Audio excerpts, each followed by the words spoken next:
crazy. It's I think people. I don't know. I remember when I did the first podcast I did with Jay Scott. You guys know Jay? Yeah. Yeah. So I did a Jay Scott podcast, and it was it was remote. So I was upstairs in my loft, and I remember being so nervous, and I was like, oh, what's he going to ask me? But I'm not going to know the answers. And, at this point, it's just like, hey, it's just a normal conversation that we have. Yeah. Just like you talked out there. Yeah. Yeah. No biggies. Mm-hmm. So the dog's not here to throw the duck to you. So we can let it in. I love it. Sit right here in my lap. We have a German Shepherd that runs around the office, and every once in a while it pops in and scratches at the door. Oh, that's cool. Yeah, Jared's I love dog. That. Harley. Very dog friendly here. Very dog friendly. When are you going to get a dog?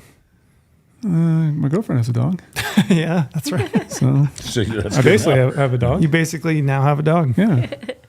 Yeah. Well, thanks for coming in. Appreciate it. Thank We you. appreciate appreciate it. We got Karen and Dan Gates making the stop. You're here for a special engagement. Yeah, we're celebrating our 36th wedding anniversary. 36. 36. 36. Yeah. 36 It years. seems like it's only been like 50, but Tell me another 30. I'm thinking there's no way I can live that long. Not with this level of stress. I think that's the standard answer. Yeah, people ask me, how long you been married? I don't know, too long. It feels 20-some, but yeah. Why Vegas? You like Vegas? I love Vegas. Do you? Mm-hmm. I like the lights, the atmosphere, the hustle and bustle, because we're rural, and so you don't have a lot of that. So. And then the food.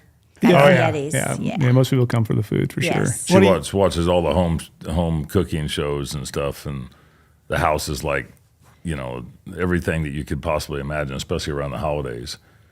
And she wants to experience every single part of that here because she doesn't get it at home. Mm-hmm. Yes. What kind of food do you like? I love Mexican food. I love chicken wings. Yeah. What about sushi? We have really good sushi in town. No, I'll have to pass on that. No, you're passing on the sushi? Really? Yeah. Oh. We did find a little gem of a place on Sunday night. Yes. That we were told about.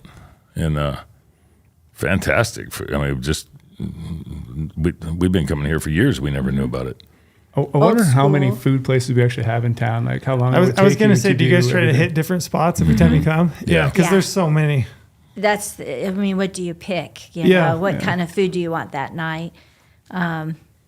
It's hard, but we have never had a bad meal, no matter if it's breakfast or late lunch or the dinners especially. There's a difference of atmosphere that you find in a place like Vegas where it's based upon entertainment and satisfaction to get people to spend their money and get rid of it. And piss poor service doesn't bring people back. Yeah. And I think that's one of the things, we can go to in town or up in Colorado Springs or Denver and we can have bad service. We never have bad service in Vegas, ever. Yeah, the entire town's built on the service industry. Yeah, very much it's so. Everything. Mm-hmm. Because they know that people tend to come back. Yep. And they're a little bit more accommodating. Now it was different in COVID because there wasn't anybody working. Sure. But it's like you might wait a little bit. Yeah. So we might have to cook our own food and wash our own dishes too. But no, it's been pretty good since COVID. Yes. She gets all her fancy restaurants. You win any money? I do. You do. There you go. I save my money for just coming out and doing slot machines and buying clothes and. Yeah, we went on a clothes shopping binge on. So was it Sunday? Yeah. Yes. There you go. I haven't bought anything. I'll just tell you that, but. There's several movies that you see where the guy is always carrying like bags of lots of stuff, and I was that guy on Sunday. Yeah. So did you bring like an extra suitcase? We then, do. Or we bought. We did. Yeah. Or we buy luggage too. Yeah. Yeah. She was actually having pants on that she had not worn from 2 or 3 times ago because she couldn't find a shirt. Well, lo and behold, we had to go shirt shopping. Yeah. Then, so. You got to. It's a necessity. Exactly. Yeah. Mm-hmm. Well, in town where we're at, you're going to go to Big R or Walmart. And that's a highway feed, maybe. Yeah. That's the extent of our shopping in Canyon City. Do people ask you about your bear claw when you're walking around? Yeah, actually they do. And the belt buckle. And the belt buckle. Yeah. I get recognized for the beard, the bear claw, and the belt buckle. It's your trademarks now. Yeah, I was actually playing blackjack the other night, and the pit boss there said, "I remember you. You came over and spun the big wheel the last time over here." I said, "Yeah." And he said, "I remember your beard, and I remember that belt buckle." Well, that's pretty cool. Yeah. So, but I did all get the people he probably sees. Yeah. And he remembers. Yeah, and that was like 9 months ago or 10 months ago. And so it was, so you feel like you get a little bit of status. Yeah. If we're in town, everybody sees you and recognizes you and wants to ask you about pest control or what fur prices are going to be. Here, they really care about the person here. No fur prices questions here? No fur prices questions here. No. Bear claw maybe, but that's about it. Well, I want to talk about the bear claw because I'm interested what the backstory on it is, but we better hit promo codes first before we jump in. I'll get too deep. I'll keep going. I keep looking at the clock over there. I'm like, I'm already 5:30 in. And I'll take it to an hour before I even hit promo codes. But we better hit promo codes first. Brady, you want to hit promo code? It's been a while, Trey. I'll use Bird now. Really? You want me to run with it? I don't even know what we have going on. I know we have a little giveaway one. Yeah, so we've got a couple. You can sign up for a Go Hunt Insider membership. You can use the promo code podcast. You're going to get dollars back in the Go Hunt Gear Shop, so $50 back in the Go Hunt Gear Shop. And then now through the end of May, if you use the promo code podcast, if you sign up for an Insider membership, we're doing a random drawing for a $500 gift card to the Go Hunt Gear Shop. So you can get geared up with some new gear. We're trying to beat everybody else. Any other affiliates out there that are pushing codes, we would like you to ignore their codes and use ours because you put in for a $500 gift card. So we got that running. We got the Memorial Day sale still running. Tons of opportunity to save some bucks in the Go Hunt Gear Shop. And then, of course, we want to thank SIG. SIG being a sponsor of the podcast. Yep. So, and you still can use CRWM. That's right. When you're signing up too. You can still use that. Which would be the only acceptable code one, beyond podcast. Use that one when you sign up as well. You use that one. That's the only other acceptable promo code. Yep. So if you hear any others out there floating around, use one of those too. Yeah. But did I cover it? Is that pretty good? That's pretty good. We nailed it. That's a quick one, but yeah. Well, it's good. We got to the heart of the matter. I know. We got special guests. Important guests, important topic. That's it. So I want to get to know you better just as a person. So I talked to you a little bit earlier, and I hope if you have any questions that you're like, I don't want to answer that, just let us know. But we had you on in Salt Lake at the Hunt Expo, and which was an awesome podcast. I think all of us collectively, we walked out of that and we were like, man, that was awesome. Yeah, you walked away fired up. Everybody. You couldn't help but feel we got a lot of good feedback out of it. Mm-hmm. Good. But the one thing, the message was awesome, which we need to push it. We're going to get into it. But like one of the things that resonated with me the most is just the passion that I felt from you. And I think I walked away and I told Brady, I'm like, this Dan Gates dude is the real deal. Like this guy is awesome. Thanks. I just felt like so much passion and drive. And I love, you wouldn't know it. I'm a little bit soft spoken, but to talk to people directly, I'm pretty direct. I feel like, and to the point, which is something I resonate with you. I felt like you're direct with your message, which I appreciate. Thanks. Because I think we sugarcoat things a lot too much, and I felt like you've been very bold and blunt and to the point on what you feel and what you're pushing for and how passionate you feel it, and I appreciated that. So cool. Thanks. Yeah. Did you have something? No. Oh yeah. So I just want to get I always do this. I have to look at Brady.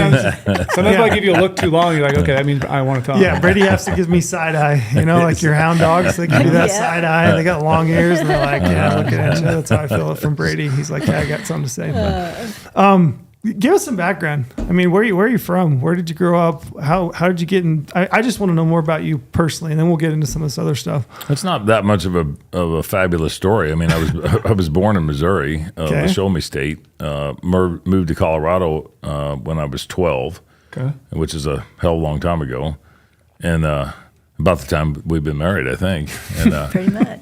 But moved there when I was 12 and started working in the taxidermy shop when I was 12.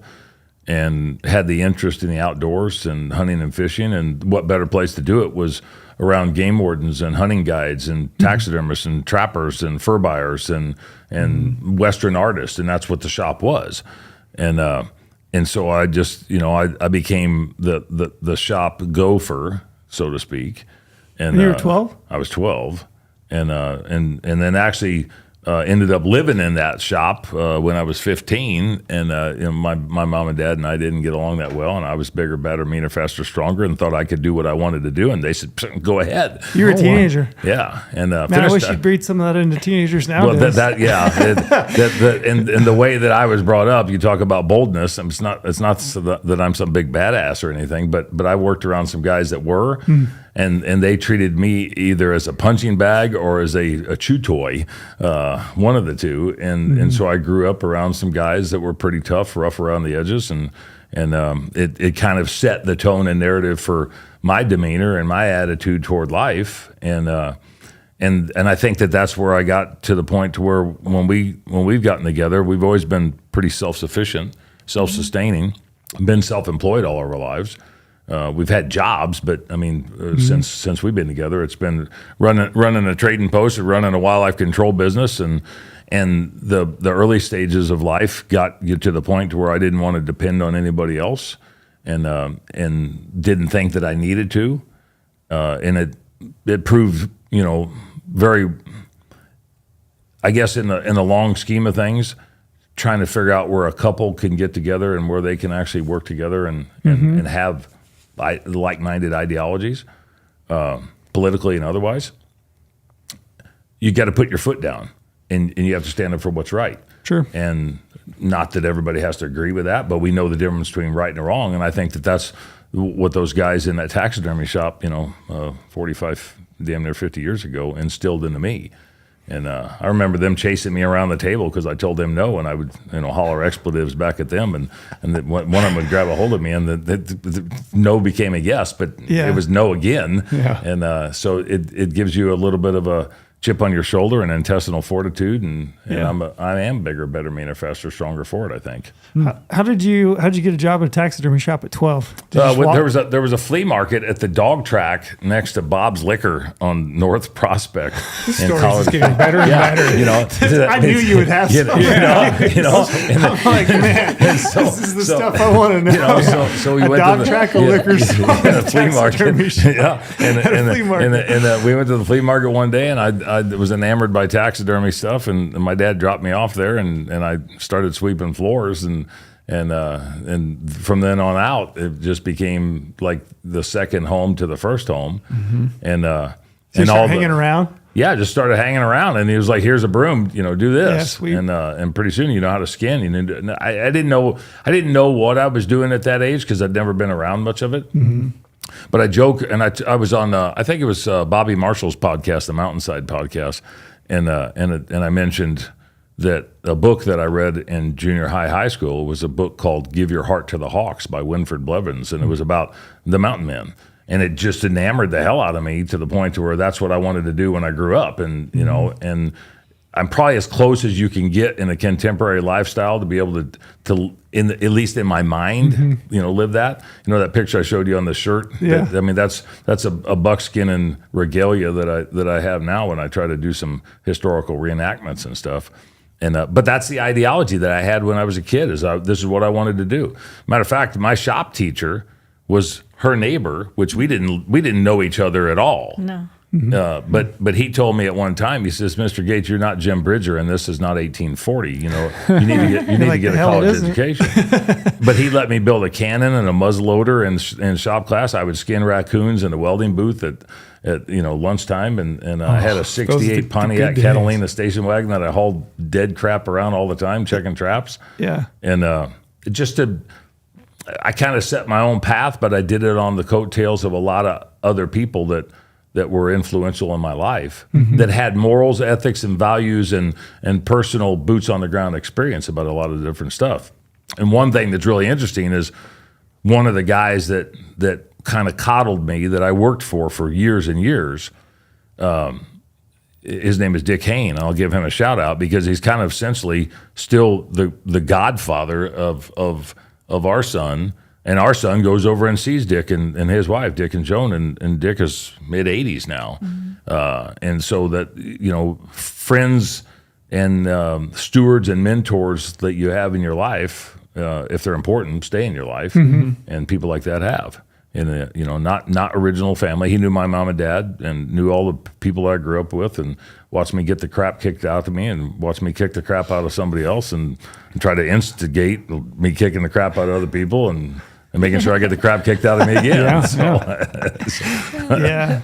Isn't that funny? I think as you're talking, I mean, Garth Roberts was a guy, and I'll give him a shout out. He's since passed, but it's his grandson, Riley Roberts, I went to high school with. But I remember going to his house, and he lived in a log cabin that I'm pretty sure they must have built themselves. It was, pieced together, but he had the world record mountain lion for a lot of years. Mm-hmm. And he had that, and he had several other mounts in his house. But I remember being probably 6 to 10 and going and eat wood burning stove and just going over there. And I remember looking at that lion skull and just thinking, man, that is the coolest thing I've ever seen.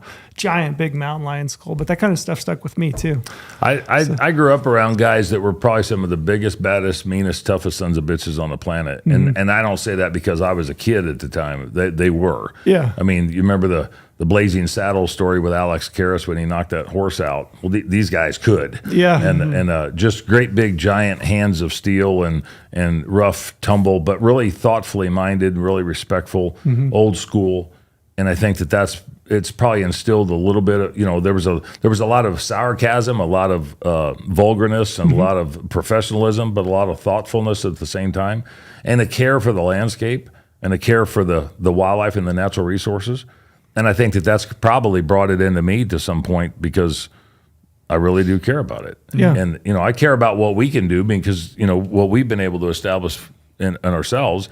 We ran a trading post for 25 years, and it was an old-time trading post. I mean, you could bring your hides in and trade them for Indian jewelry to take home, or candles, or taxidermy, or whatever. And we've run the wildlife control business for going on 40 years. And wildlife control, in this sense, is we solve human-animal conflicts. We resolve problems in power plants and utility infrastructures and Department of Defense structures.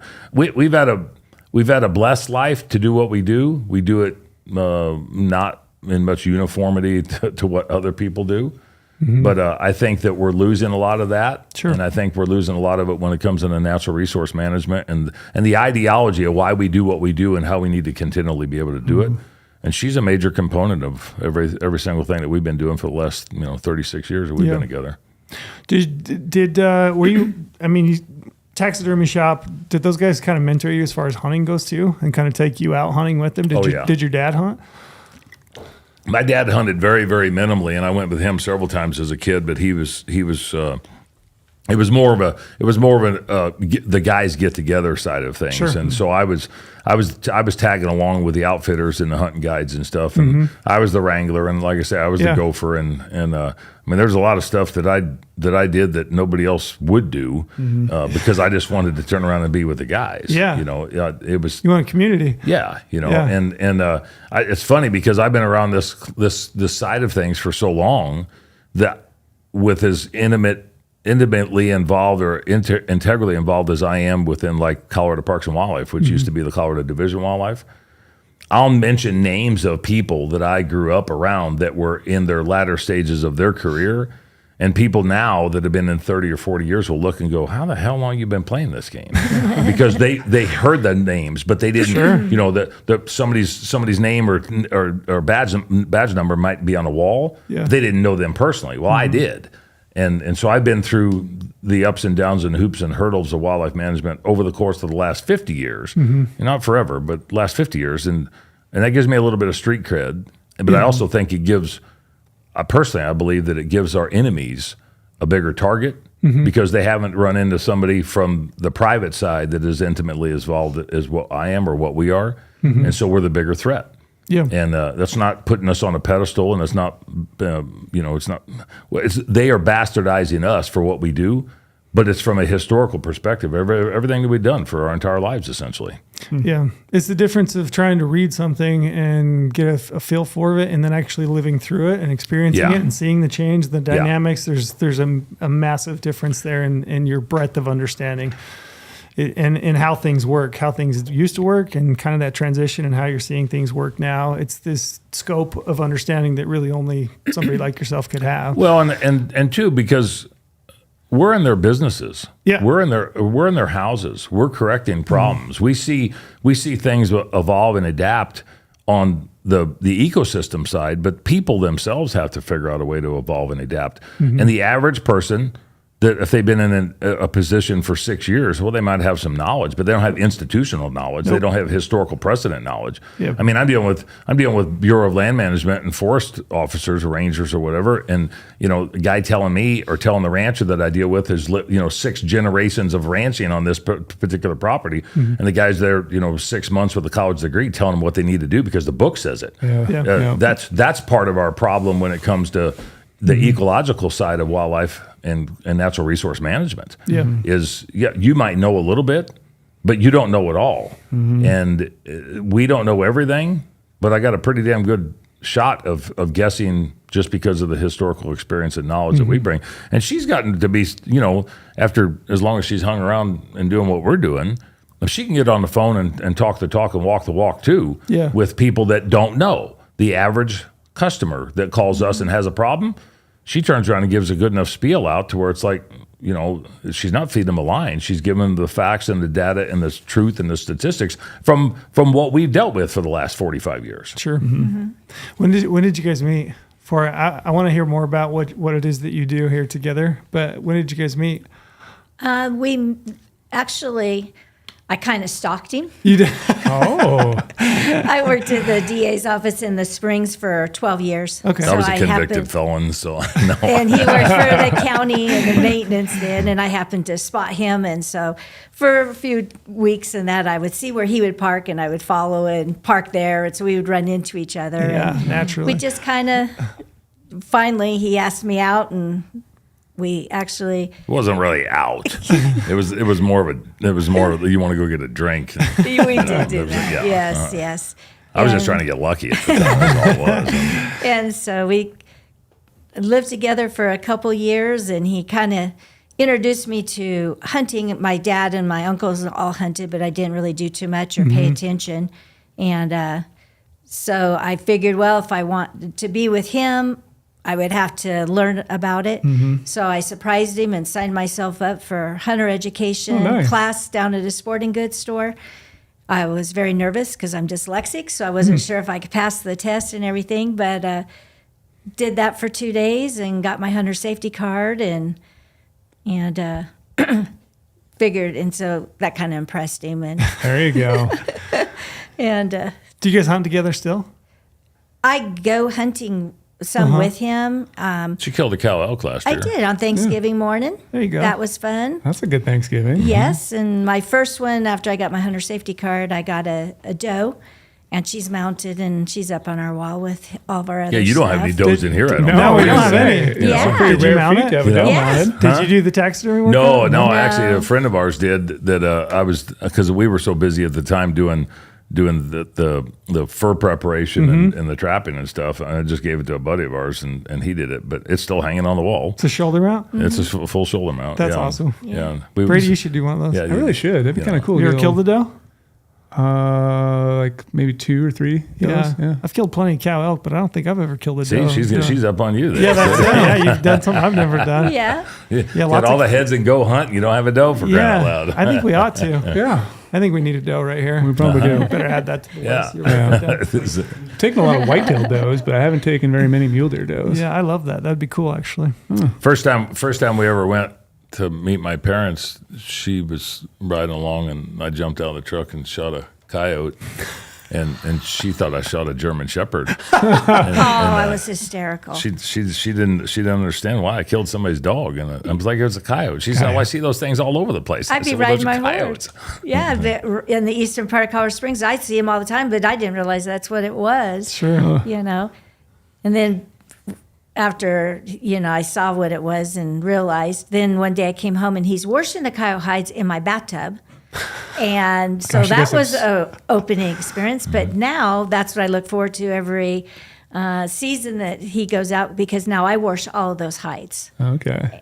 And I love it. We used to have a trapping supply business in the basement of a house that we had. And she'd go home at lunch from the DA's office to sell trapping supplies to the people. And lures. And she would skin muskrats at night. And on her way to work, she would pick up carcass stuff that was roadkill, spray it with Raid, put it in a bag, and then turn around and take it in her car to work. And really? oh yeah. Gosh, you guys probably have some crazy stories. Or a truckload of coyotes that we get because they had a bounty, so I take them to the county assessor's office and I get my $2 and then I park and $2? $2 for an ear. $2 for a bounty, and she'd take a 150 fair or living now, 150 or 200, because all they did was just clip the ears. Then So she'd make $150 or $200 a week off of coyotes, and they kept thinking something's wrong with this girl. She says she's got high heels and my dress on and go to work at the DA's office. Mercury links full of coyote hides, and clip the ears in there. So So you owned a trading post? Yeah, we did for 25 years. We just recently closed it down just because of her mom and dad used to work it for us when we weren't available. But I mean, we did muzzleloading supplies and taxidermy and hides and furs, and you just kind of built that up from scratch. Yeah. First time we ever actually started doing stuff like that she was part of it. I'd been doing it all my life.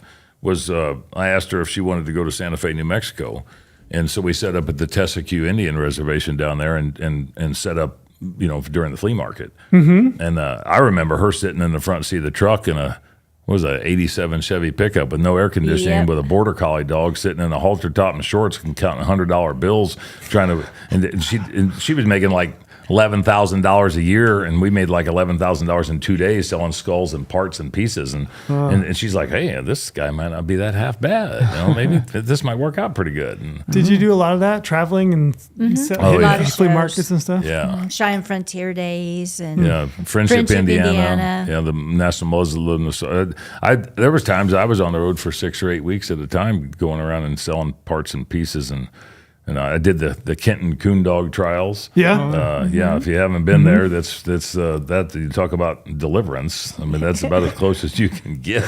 It's like people said, "Where's your wife?" I said, "She didn't come." You came by yourself? Are you an idiot? What the hell's wrong with you? We would take deer and elk hides in, and I would finish cutting off the big pieces of meat and then salt them. Yeah. So we go through that process, and then we would have trailer loads like of hides semi-trailer loads. to We did send off deer and either hides. get tan for customers, or we would buy them so we could sell the tan leather in our store, or hair on, because we sold hair on products. We used to have too. the tannery that we dealt with Fox Valley there in Salt Lake City. Yep. And we did semi-loads of deer and elk hides for years until they went out of business. You would sell hides just wherever. Yeah, I came home from hunting one time. That's my dad did go with me in the older stages, and we came home and she was actually pregnant with our son. We've just got the one son, and he's 33 today. Oh, happy birthday! Yeah. And, What's his name? His name's Ethan. Very good. Yes. We came home and she's out there in the driveway, pregnant, bent over, fleshing hides and salting hides. And my dad looks and he says, "I don't know if you got a good one or something's wrong with her." I've been told that a lot. I think you got a good one. Yeah. She's been a good one, that's for sure. A lot of hard work. Oh yeah. They're heavy when they're wet. Oh my goodness. Oh yeah. I mean, just fleshing them was a ton of work. Yeah. She's been a trooper. She just goes along with the flow. But you make a good life for yourself, and you put a lot of value and effort into a lot of different things, and I think it goes into the natural utilization of resources and trying to utilize, and it gets into the part of our conversation here, but utilize every single thing that you could possibly utilize because there's a use for it. And I mean, from the bones and the claws and the teeth and the back straps and the sinew, and I mean, everything that goes into it is something that can be utilized. And so when we talk about it from an experience level, we do the wildlife control side. That's an experience level. We do the product utilization side. That's an experience level. I mean, the things that we salvaged off of animal parts and pieces that were components that you didn't harvest for. We didn't harvest for toe bones. We didn't harvest for dew claws. We didn't harvest for antler burrs and stuff. But there's a market out there that is going to be utilized in some capacity while people hunt for meat, or they hunt for something to use as a memory on the wall, as a 3-dimensional picture. Sure. That's all it is, and and that's why we are.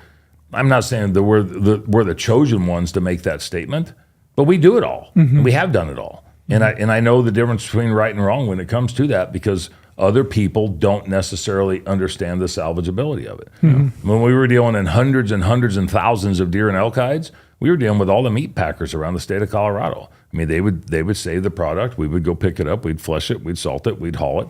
And what happened to it? You turn it into leather products. What do you think leather gloves are made out of? I mean, I get customers all the time say, well, I don't use any of this. You're wearing leather gloves. Don't tell me you're not. But they don't, nobody showed them. Nobody visualized it to them. And I think that goes into the same thing. We had guys that, you know what coon peckers look like. You know, we had guys buying coon pecker deals just to make earrings out of. And one guy called it hope on a rope, for crying out loud. I mean, it's, you know, making necklaces and stuff. I mean, there's anything that you utilize off of any natural resource is something that should be coveted. It should be regulated. But for people to bastardize every single thing that we do on every single level just because they think that there's a head hanging on the wall, that's the byproduct right there. There was all the parts and pieces inside of it that made that animal. It just is. This is not using any different than any of the other stuff. And she's been part of that whole deal to be able to tell that story and be able to explain it to people on a broad scale. Man, I'm so glad that like you're so open and willing to talk and kind of like tell the story, because as I'm listening to you, it's building like a much broader, bigger picture as to why I feel like you're so passionate about the thing that you're doing now. Like, and I hope that resonates with people that listen to the podcast. To me, it's really interesting and it's fascinating, and just I'm so glad that you're willing to talk and tell your story, because it paints a better picture as to why you feel the way that you feel, and you're so passionate about it, and you see it from a perspective that most don't. Even myself, I mean, I'm in my mid 40s at this time. I grew up in a small town, similar hunting, but it's interesting dealing with all the parts and pieces and the hides, and like you made a living from it. You carved out this thing from a renewable resource that was based on, this North American model of conservation, and you can see how the whole thing works, as it progresses and moves along, and why you feel so protective of that. Well, and trying to explain it to the average person that wants to bitch about the North American model and that we are profitizing off of wildlife. The North American model components, the tenets, were written on the game side of things for meat, because the meat market, and the people that don't know that need to understand, and they need to listen to what Shane Mahoney and Valerius Geis actually wrote down in the book, The North American Model of Wildlife Conservation. But they want to turn around and act like if I'm selling deer toes or if I'm selling a coyote hide that I'm profiting. No, the meat market is what was banned. The absolutely. Meat market was banned. The utilization of wildlife and product and resource is not part of that. It's not. And you can read the dissertation, the peer-reviewed information. I mean, it'd be great if you could get Shane Mahoney on here, because I mean, he's a legend. I know Shane personally, and he and I've talked, and we've actually been through a lot of trials and tribulations on some things together. But I can tell you, the people that want to turn around and bastardize what we have is because they know that it works, and they want to turn around and make it seem bad to the people that don't know what the hell it is. The product utilization out of animal parts and pieces is a byproduct. It's going to go in the dump. And when you look at what the proponents of these measures did on this go around through our legal process, you could tell what their intent was, because when we forced them to go to a second initiative, because we were winning on the first initiative as far as the legal challenges, you could tell where their intent was, because they said that you could harvest everything, but then everything but the meat had to be surrendered to Colorado Parks and Wildlife. So you couldn't keep the hide, you couldn't keep the skull, you couldn't keep the claws, you could only keep the meat, and everything else had, because they're acting like that we're doing it for that. We're not doing it for that. We're doing it for the entire circle. That just happens to be a product of that. Yeah, it's an entirety. Yeah, and so I see no problem, like with the elk refuge selling deer and elk antlers. See no problem with that whatsoever. The antis think that that's wrong. Why? Because they think we go out and cut the frickin' horns off. Yeah, they don't know that they drop them. Now, some people do. They know that. but they're still arguing the fact that we're trying to turn around and profit off of wildlife. Sure. And I think the passion and stuff that we drive, that's why our kid is so involved in it. He runs the business with us. I mean, it's everything that we do. We live it, breathe it, eat it, crap it, drink it, screw it, sleep it. I mean, it's everything that we do revolves around this. Yeah. Do you look back on those times fondly? They were yes. They were a lot simpler. A lot simpler. They were very simple. We ran our business was open 7 days a week. 7 days a week. You were there 7 days a week doing something. My mom and dad helped on Sundays, but primarily 7 days a week. We ran one business for a while, and then we ran two businesses at the same time. So we're used to being busy all the time. But one point I want to make is we sold over the years hundreds or not even thousands of skulls, teeth, claws, hides to teachers for education. Yep. They wanted to have a box in their room. That way the students could actually feel it. They could teach about it. So I feel we actually served a great service to those individuals that maybe wouldn't have been able to get a hold of something and at least be able to just show the kids it's hard. There's a purpose for this. Yeah, absolutely. It's hard to get people to understand the value of something when they don't know what the value of something is. Yeah. I mean, get somebody to understand what a bar of silver is worth. Show them a quarter. Okay, no big deal. Show them a 100-ounce bar of silver. How many quarters can you make out of that? That shows the value of it. The value of wildlife and natural resources is when you touch it, you feel it, you fondle it. If you see it at a distance, you have no direct connectivity to it. Yeah. But you have to be able to grasp it. You have to be able to walk up to it. You have to be able to realize that it was alive and now it's not, and I took it because I had the choice to. But you know how many times I went out there and I didn't pull the trigger? I had the choice to do that too. Yep. And so when you're looking at things from a human-animal conflict resolution side of things, what we do with our business, but you're also looking at a utilization side, all of that goes into the management. All of that goes into the North American model of wildlife conservation. It all goes into why we have what we have and where it came from and where we need to go with it. Because it's a lot easier to turn around and say, I have this. I can touch it, feel it, and fondle it. Look at this claw. You know how many times people walk up to me and want to grab the claw? it? Can It's I like feel a your pregnant claw? woman. They run out, they grab exactly. the belly, and when they It's like grab a your big bear belt claw. buckle. Can I feel your belt buckle? And it's like, well, just don't go any lower or anything. I mean, there's You can. people are enamored by things of curiosity and interest and uniqueness. Wildlife, every single thing is unique about it. They like to see what it is. Why do you think wildlife museums are so popular? Because people like to go see it. Where do you think that comes from? From sportsmen and women. I mean, you don't go to a wildlife museum unless somebody actually killed it. Yep. Yeah. So the knowledge and education that you provide to society, like Karen had mentioned, is something to where, she would sell 5 or 6 skulls to somebody, and the way that they felt them, and the way that it's primal. It's part of people. It's part of humans on the planet.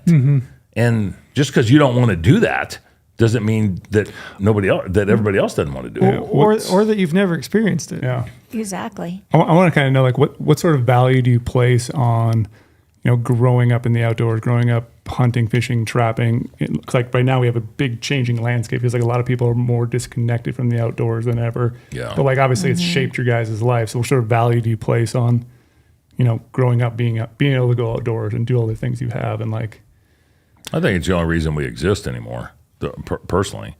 And I think that when you listen to people like Mahoney and when Valerius Geist was alive, and you hear the value that people provide.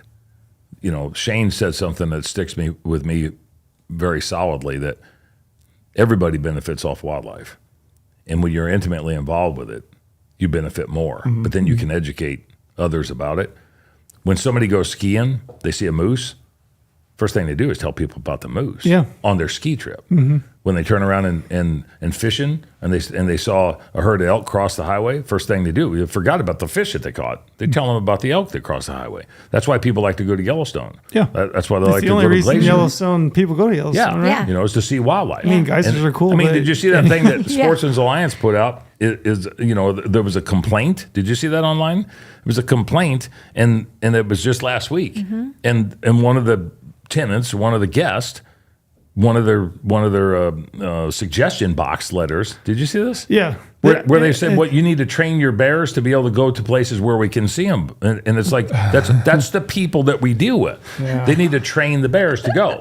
Well, and I've heard there's kind of an undercurrent of people seeing wildlife and less wildlife. Like I've heard that's been a complaint of people that are visiting. They expect to go to Yellowstone and see animals. You know, a lot of them, and I've heard just kind of an undercurrent. Hey, we're not seeing the animals we thought we would see. Well, and I'll say that, and of course we get off track, and we could go down a dozen different rabbit holes. Sure. You might have to get lunch and then come back or whatever.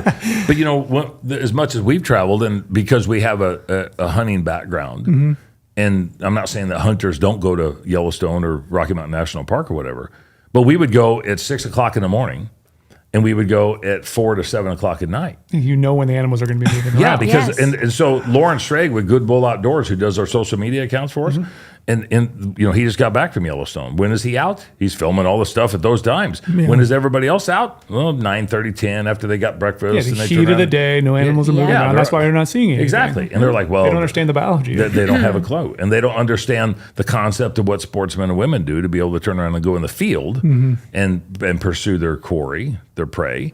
And it's a lot of time and effort to be able to get what you want to get, whether it's just the enjoyment of it or you're actually trying to, fill a tag. And that could be a very negative thing too, because then people be like, yeah, there is no wildlife Right. because the hunters are taking too many. But it's like, no, you're going at the wrong time to see them. So it's like, even though they just don't know the basics, that could then turn around and be a very negative thing. And legislation, it's like, oh yeah, people are taking too many animals. Like, no, they're there. You just got to go at the times when the animals are Well, there. and we see too. I mean, Karen was talking to you about the deer and antelope on our property, and there'll be 150 antelope and 45 deer and 90 acres is what we got. It's but there's vacant land and there's little farmsteads and stuff. But the people driving down the highway, we border Highway 9. They'll never see any of that game. It's lines, eyes on a yellow line. They won't see anything off the side of the road. I mean, for 25 years, people didn't know where the hell we lived, and we got a house and a barn sitting there, and it's like, well, I've never seen that before. It's like it's not in the trees, Yeah. But people they're not cognizant of their surroundings, and they're not cognizant and aware of the landscape as a whole.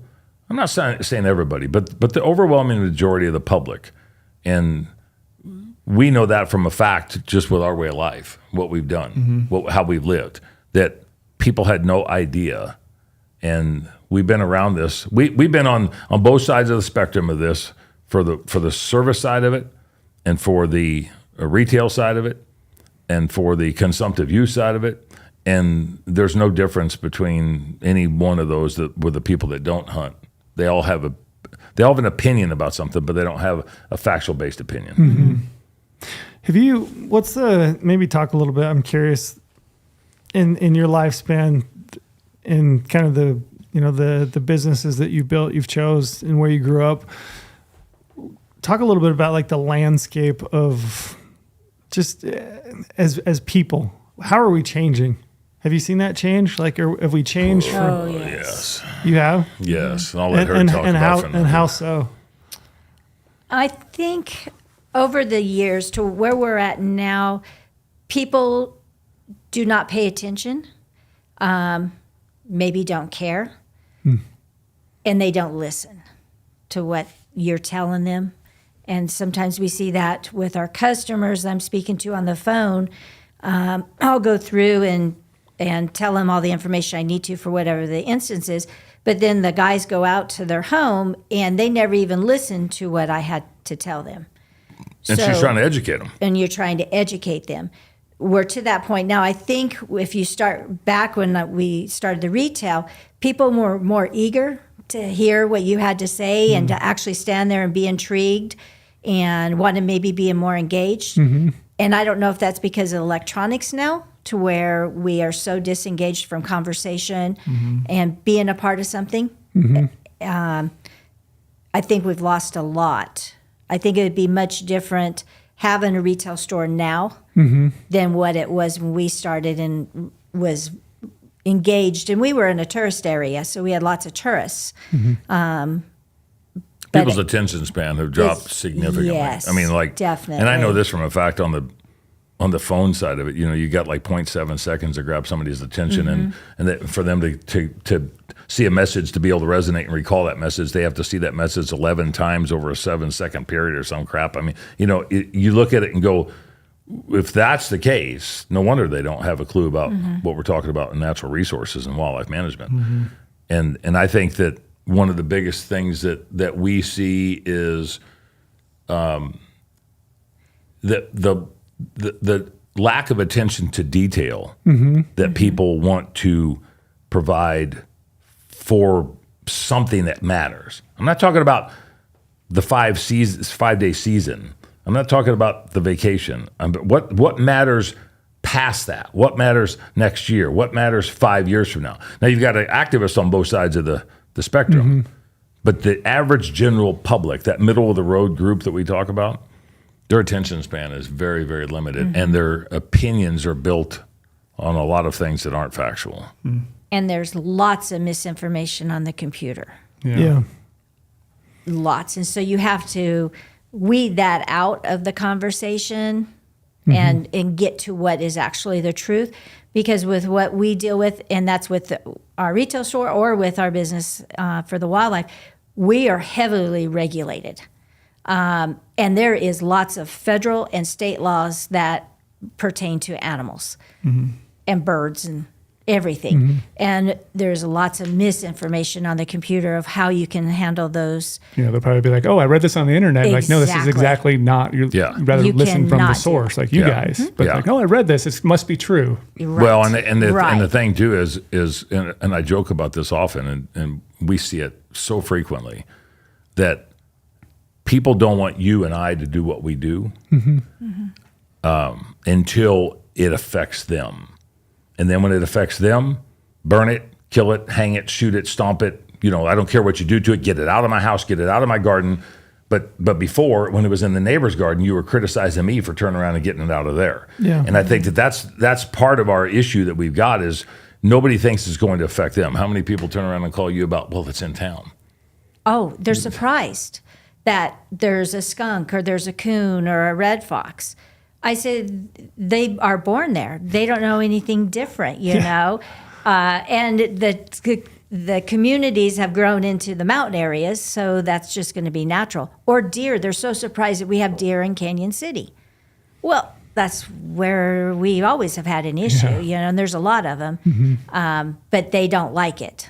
And so what can we do to get rid of it, you know? Well, and so it's always interesting to try and have them listen to you and take your advice, or can try and refer what really research. pisses them off is when she tells them something, they'll call me thinking they're going to hold them another business, but they just call the other number, and then I'll tell them something, and then they'll call 3 or 4 other places that will send them back to us, because we specialize in specific things, and you could see them coming back with this sheepish grin on their face. You know, it's like, oh crap, now I got to go talk to the asshole. You know, and it's something to where I think that's the most trying thing that we have to figure out a way to deal with when I'm dead and gone, you know, 5, 10, 15 years from now, that if you don't set a precedent on proper protocols and procedure, where are you going to end up down the road? We want to talk about, you know, sustainable wildlife populations in perpetuity. How are we going to get to that if people don't freaking, you know, have any facts or data or knowledge to be able to turn around and do that? The public perception of hunting and wildlife in general over your lifespan, you've seen it change as well, I would assume, as far as like just hunting is a lifestyle, hunting is something that that people do. Yeah. The dumber people get, the more dumb they get.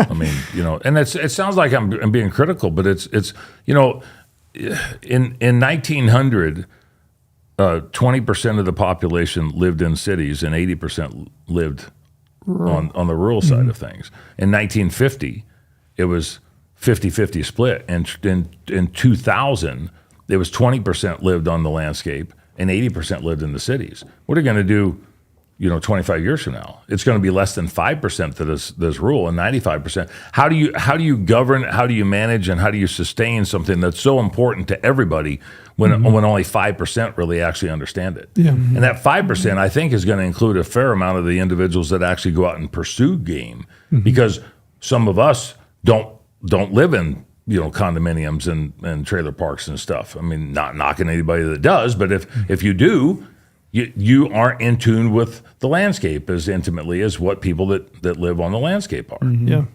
Was there maybe give me an idea of like when you, how did this become Coloradans for Responsible Wildlife Management and your involvement? And was there like a tipping point? Was there a trigger for you? Like what happened where you were like, okay, it's time to do something. I got to do something.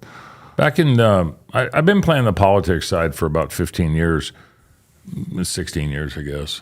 When Colorado Parks and Wildlife changed from the Colorado Division of Wildlife, the ideology under Governor Hickenlooper at the time started to change significantly because it was more park centric.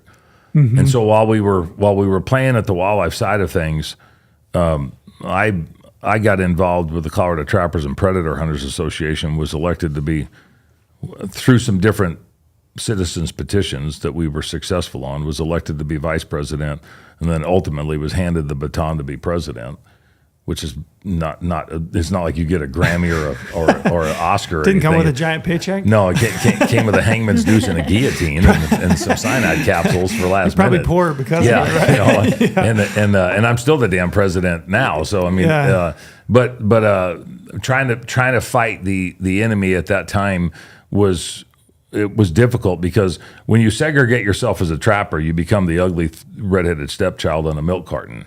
I mean, it's like, well, we know that trapping is good, Gates, but we can't socialize. We can't connect ourselves with trapping. And so a buddy of mine, Chris Journey, and I started the Coloradans for Responsible Wildlife Management back in 2016, knowing full well that when Governor Hickenlooper was stepping out, that we were likely going to have some significant changes on the gubernatorial side in 2018, which has come to fruition, and we still have. It's like Hannibal Lecter, being in office right now, and the first gentleman is not a hell of a lot better. Both of them together are two demons that are, in my mind, demon-like when it comes to wildlife management, conservation, and hunting and fishing, and the things that we have tried to uphold, and that we've, you learn from mistakes, but you make things better. You don't turn around and make things worse. And the last 6 years have only gotten worse. So when Chris and I started this organization, which, and I'll just say it, but the mission of it is to enhance, promote, and defend the North American model of wildlife conservation and responsible wildlife management, period. We're not a membership organization, but we felt that we needed lobbying representation at the Colorado Capitol, which we got the first year. And now we've got 3 full-time lobbyists. And we legitimately became, and we've got partners that we work with, and we've got a coalition that we work within that we started with a buddy of ours, and trying to get people to understand that if you want representation, you have to provide it for yourself. And if anybody speaks on your behalf, they have to be part of a collective mentality to be able to get that message across. So we did what we needed to do. Lo and behold, we became the tip of the iceberg in May of 2019, when there was a citizens petition that came up, and we beat that citizens petition to ban the harvest of bobcats with this governor's new commissioners that were appointed. And we put 350 people at the Courtyard Marriott at a commission meeting. It was the largest commission meeting that had been had at that time, and we busted our ass to get that many people there. With this commission that was appointed by this governor, and we won 11-0. The next year, HSUS, Humane Society of the United States, came back, and we beat them again, 11-0, with new commissioners with this governor's appointment. They decided to do the same thing in 2021, but knowing full well that they'd probably lose, because I think that they counted the votes ahead of time, they withdrew the petition about a month ahead of time. And then they decided to go, hey, I think we're going back to a different route. So they went to the legislature. And in the February of 22, Senate Bill 31 was introduced, and we beat them at the General Assembly on mountain lions and bobcats 4-1 when we were told we were going to lose 4-1. And that was another deal. We put 350, 375 people at the steps of the Capitol and inside during the latter stages of COVID. And sportsmen and women showed up, and we beat them. This was the next choice for them to turn around and come at us at this direction. But it's been a culmination of efforts because, you know, if you look back 30 some odd years ago, a bear hunting campaign was initiated. It was Initiative 10, and it took spring bear hunting away. No hounds, no bait, fall only.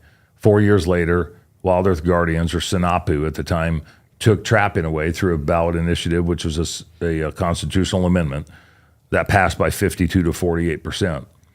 But what I'll tell you is that while Colorado has changed significantly demographics and population-wise, the organizational effort from the sporting side of things is 100 times different now than what it was then. The sportsmen and women were not well organized at that point in time. They were not well structured. And I don't think they had the intestinal fortitude, and I won't say the brains, but they didn't have the collective mindset because you had trappers on one side, you had bear hunters on the other side. I don't give a rat's ass about either one, honestly.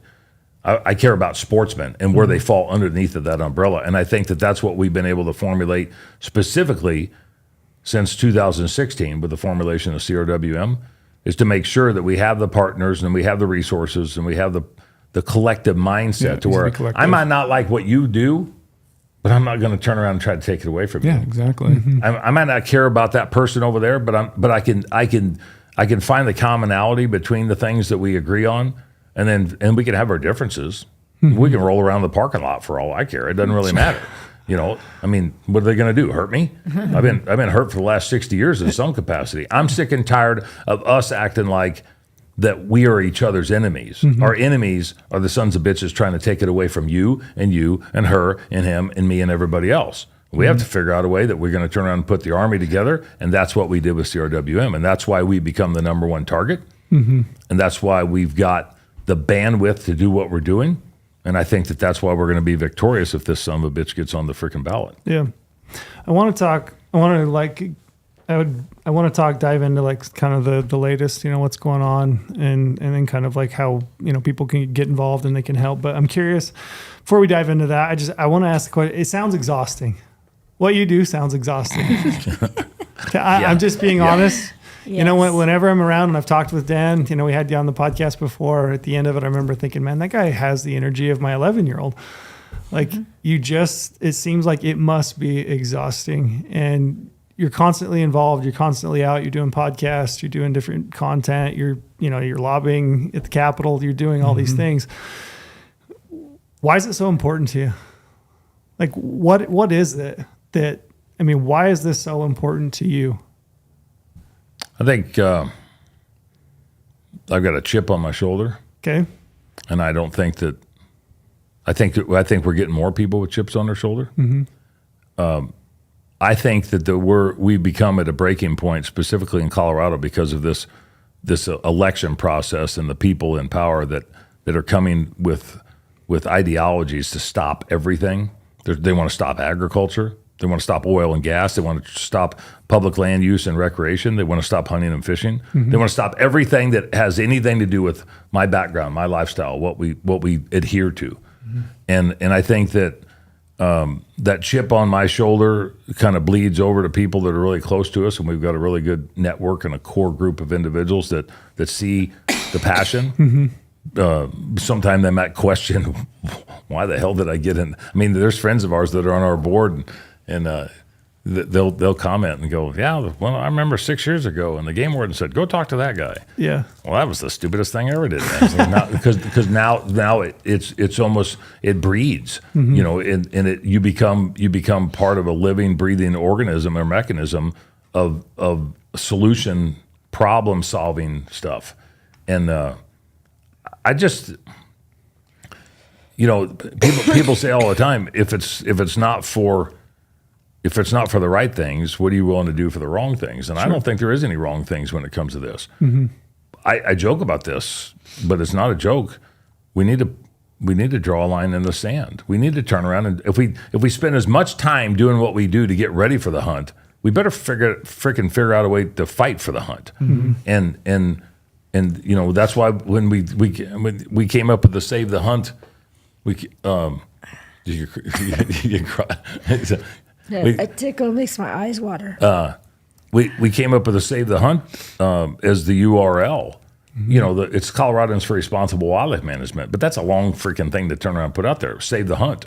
That resonates, and it resonates now enough to where people go, I want to help save the hunt. But they're not just talking about it in Colorado. They're talking about it in Texas and in Hampshire and in California to turn around and try to reverse some things, in Montana and Utah and every state now. And I think that chip on my shoulder has bred enthusiasm and optimism within the community. And I hope people understand that what we're talking about, this is a Colorado-centric issue right now, but it's not about Colorado. It's about hunting. It's about fishing. It's about wildlife management. It's about conservation. It's about the North American model. And I think that if we're not willing to turn around and fight for that stuff, we might as well just turn around and hand it over. If we're going to hand it over, then I can go do something else and, I don't know, become a poacher or whatever the hell I'm going to do. But we're going to get to a point to where other people have to figure out a way to stand up, prop up, buck up, belly up, and money up. Because if we spend as much as what we do to do it, we better figure out a way to spend as much as what we do to save it. Yep. What do you say to people that think hunting and fishing and that way of life is somewhat antiquated? That it's not the future? Well, there's a lot of stuff happening in this world today I don't think is right. Right. I think there's a lot of things that she can agree on that she doesn't think is right. I think everybody that we deal with on every single level. And, Sean Ender with Peak to Creek Productions that does our cinematography for us, he did a video that was called Speak. And, just a 1 minute, it's on our website. It's on our Instagram stuff. Is speak for the animals that don't. Speak for those that don't. And I think that, with all due respect, the animal rights wackos that are out there, they think they're doing the right thing, but they don't have the proof and the data and the statistics to back it up. But they're no less passionate about what they're doing as what we are. Sure. I'll give them credit. I just think they're wrong. Yeah. And until they can belly up to the bar with hundreds of millions of dollars or billions of dollars to support an industry for long term, then I don't think that there's any way, shape, or form that we cannot deny what our forefathers have laid out for us, whether it's Roosevelt or Hornaday or Audubon or Leopold or go as far back as you want. Yeah, that's where it started. The history of mankind, is built on hunting. Exactly. And I think that it's our due diligence to do as much as what we possibly can, and if we're not willing to do that, then where are our morals and ethics and values? Really believe that. Yeah. No, I believe that you believe that. And I hope the question didn't come off as, I'm not questioning. No. Yeah, I'm curious. No. I'm curious more for just people out there in general. I mean, I don't know how many people that would listen to our podcast that don't hunt, or in that middle ground, right? Yeah. I think they listen to our podcast because we hunt, right? Yeah. And we're definitely, it's what we do. I mean, it's everything that I live and breathe. I guess to try to put it in layman's terms for the person that maybe doesn't fully understand or doesn't think it's that big of a deal, how about if I walked into your house and tried to take all your shit away from you? Yeah. What are we going to do? You're going to give it up? Because that's what they're doing. Sure. They're walking into our house, period. My house is your house right now. And not just stuff, but like a genuine way of life. Yeah. Like, exactly. and not stuff. It's not stuff. Like this you could say this is stuff, right? Like it's antlers and hide, and that's stuff. But it's not the reason I hunt, the reason that we all hunt, I guarantee it. It's not for the stuff. It's because of the way that it feels. It's the experience. It's all of it. It's the meat, it's the hide, the antlers, the memories. It's the connections, the bonds that you make with people. It's testing yourself. It's the sense of satisfaction from providing, meat for yourself and your family. We had tacos last night. It was I think deer or antelope. I can't remember, but my wife made tacos and we ate it. My kids eat it. They love it. And as I sit down and I eat a taco, it's a basic taco. But as I eat that, I think, I killed that. Like that's something I saw that through the entire process. I killed it. I put the arrow through it. I processed the entire thing, ground it, we cooked it, we ate it. So it's not stuff. And I think that's the thing that like a lot of people, they look, if you're outside of this, you've never hunted, you didn't grow up, maybe, any familiarity with that kind of lifestyle. You look at it as like, this is the stuff, this is a thing on the wall, the thing that you value or I value, they could point to it and say, it's that antler, right? Those antlers. And that's not it. No. Like that's just a piece. It's something that I look at and I'm like, you know what? That was an incredible experience. I remember exactly the way I felt. I remember the amount of work and effort and dedication that it took me to find that success, and the sense, like my sense of self-esteem, like my sense of self, of who I am, is wrapped up in these experiences. So it's not stuff, and I understand what you're saying, but it's like, it's everything that I am. Like it's the only thing that I look forward to. Like I pardon. And they're trying to choose how you live, how you breathe, how you eat, how you recreate. That's a 3-dimensional memory in my mind. But why is that any different than a petroglyph that's on the rock wall there at Moab, Utah? Maybe that was his photo collection for all I know. I mean, he turned around and chipped a bunch of stuff in it. That was a story. But stop and think about since the beginning of mankind, what meant to those people for survival. Okay, do we need this for survival? To some degree. I mean, if we're going to continue to maintain what we have. I mean, I would argue that I do at this point, to be honest. And I'm not speaking specifically of food. I'm talking about my mental well-being and physical well-being. The thing that brings me some of the most pleasure in my life is that pursuit. It's at this stage in the world where we're sitting in front of a computer all the time. I have my phone in my pocket constantly. I drive down I-15 on my way home. 9 out of 10 people will be looking at their phone. That is the only time, those 10 days or whatever it is, that I get in the woods where I feel well. I feel disconnected from all that, and I feel like this is it. It's the only time that I feel it in today's world. And to me, that's what I value. And the kicker is you can do that with a tag in your pocket, and other people do it without a tag in their pocket if they want to go mountain biking or if they want to go rock climbing or whatever. But overwhelmingly, we probably are, well, I know that I am anymore, but the percentage rate, the success rate of what we have versus what people believe that we have, it's a 10 or a 20 or a 30% success rate. There's one of the commercials that we kicked out where Sean said, the elk harvest rate in Colorado was 9%. That's straight across the board for everything. It's does, cows, cows, bulls, private, public, guided, unguided, any season, whatever. But he said in the commercial, can you imagine going to the grocery store and only being successful 9% of the time? And when you put it in a perspective, somebody like that, and say, and then what if you had to draw for the opportunity to go to the grocery store, and then you only turn around and were successful 9% of the time? We do something different for the opportunity to be able to provide that everybody gets the benefit off of, but we're the ones who decide to put the money out. We decide to turn around and put the effort into it. And if we decide to pull the trigger or not pull the trigger or pull the string or whatever. I had a conversation with an individual for HSUS, and she was enamored by the fact that when I said, you know how unsuccessful I am compared to the success that I have? And she said, why? And I said, because I have the choice. Maybe I didn't want to pack it that far. Maybe it wasn't the right size. Maybe I was stalking it and never got a chance to pull the trigger on it, whatever.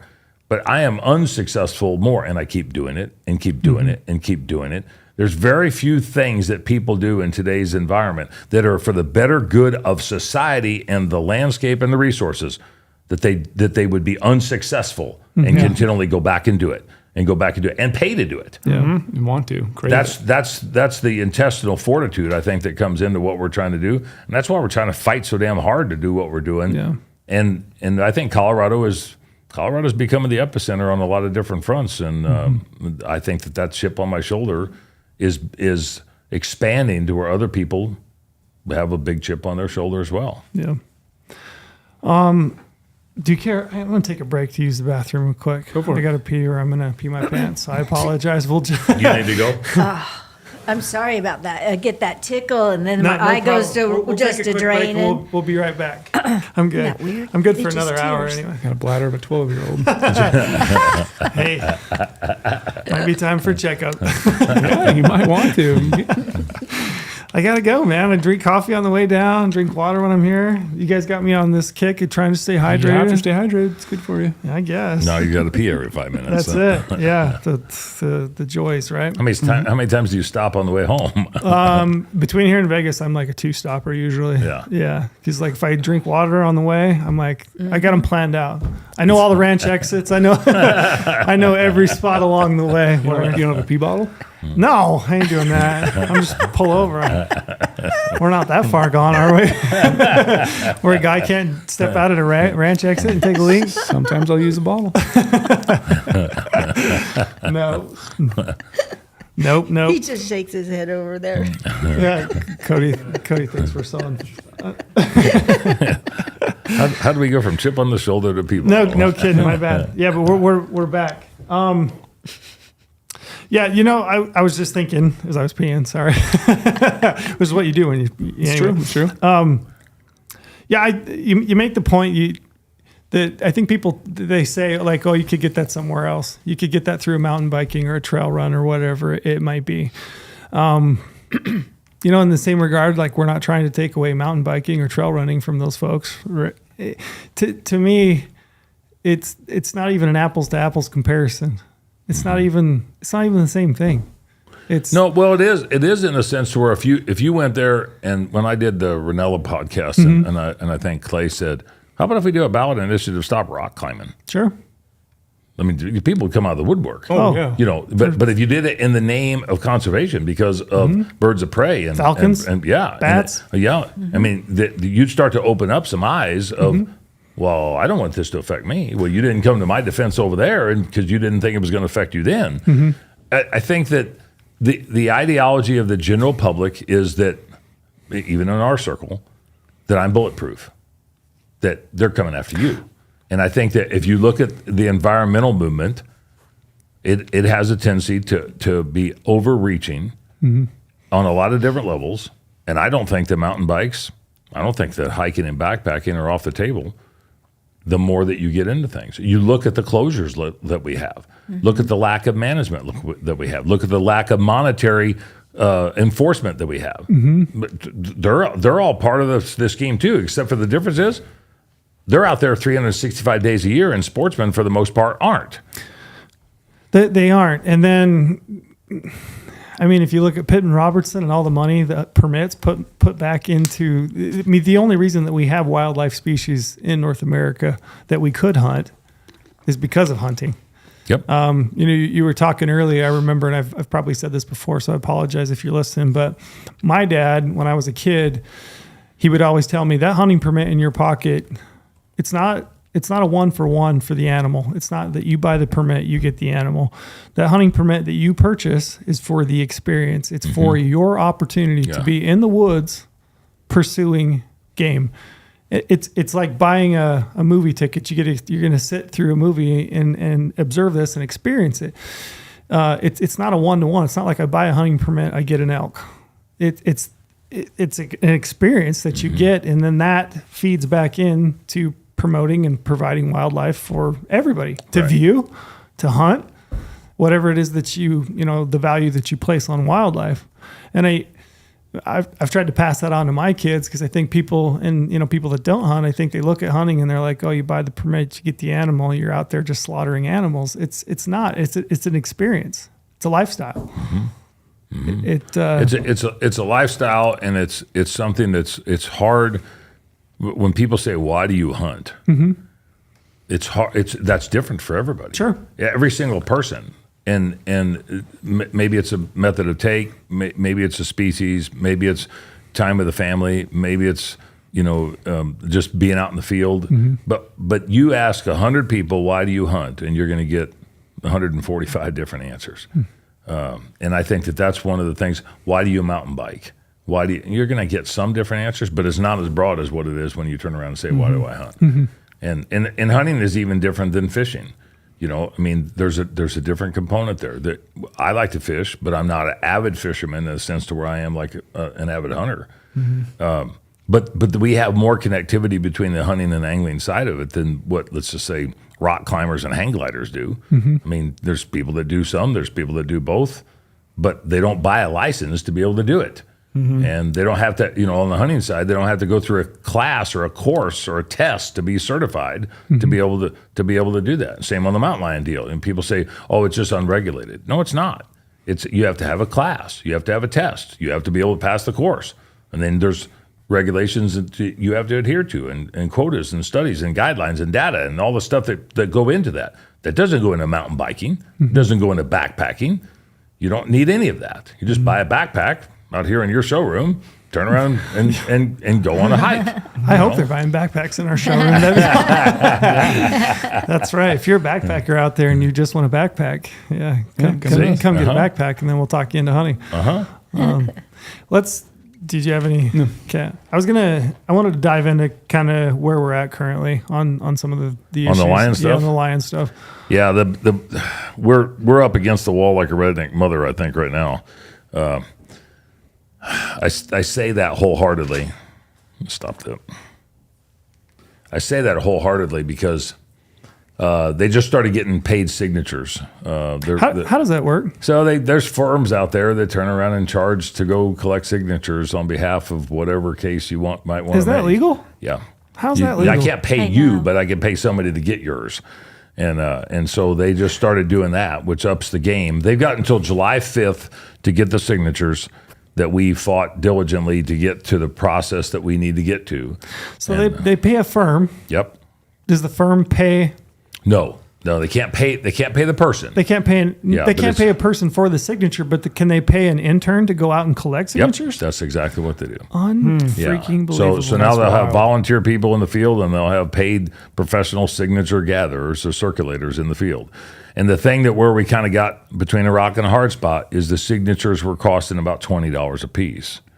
Now, because of some compromises and negotiations that our governor in Colorado worked out with the oil and gas industry on two particular ballot initiatives that we're going to be on this year, they worked those out so those signatures don't need to be gathered now. So there's two firms that opened up, and the signatures dropped. The signature per signature dropped from $20 to $3. So now they went out and they're I think we don't know exactly what they need to collect, but they need to collect a good amount because they were still doing volunteer signature stuff. You don't know. We don't know how many they have to collect to then that be. We know how many they need to collect. We just don't know where they're at in that process. Like how far along they are. Yeah. So we don't know whether they've got 12 or they got 12,000 or they have 120,000. I'm anticipating that they probably have somewhere between 50 and 70,000, and they need to get 124,238 by July 5th. But to be eligible and legible and so forth, they probably need 170 or 180,000 to make the threshold of 124.